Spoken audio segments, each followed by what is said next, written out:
Government shutdown. My team here that has to live and work around the swamp, they want a government shutdown. Can we have a government shutdown, please, Matt?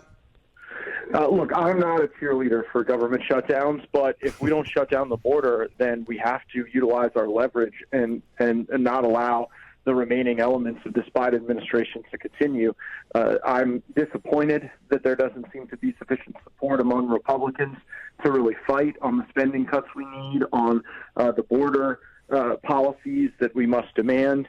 And it feels like we're going to have yet another punt, yet another extension of the spending of Joe Biden, the policy choices of Nancy Pelosi. And, it's just not good enough. We have got to get better people into Congress in order to have a more fighting spirit. And that's really the key window of time we're in right now. Ohio, Texas, two big states having primary elections on March 5th.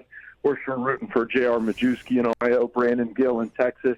And if the America First candidates make it through those primaries, it really sets up the table nicely for the rest of the primary season, and we'll be able to get more resources for the candidates who don't want to start more foreign wars or let more illegal immigrants into the country or continue spending in the absence of real demands. But we have a one-seat majority right now, 1-2 seat majority, and we don't have a sufficient fighting spirit to be able to get into or maintain a shutdown. That's the sad truth. But you think the Speaker will acquiesce? Mike Johnson will give in to Mitch McConnell?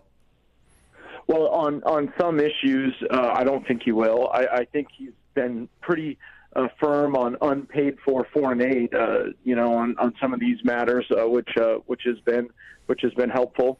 But I think on the overall spending levels and funding of the government, we are more likely to see policies in line with the McConnell wing of the party than the Matt Gaetz wing of the party, and that's deeply disappointing.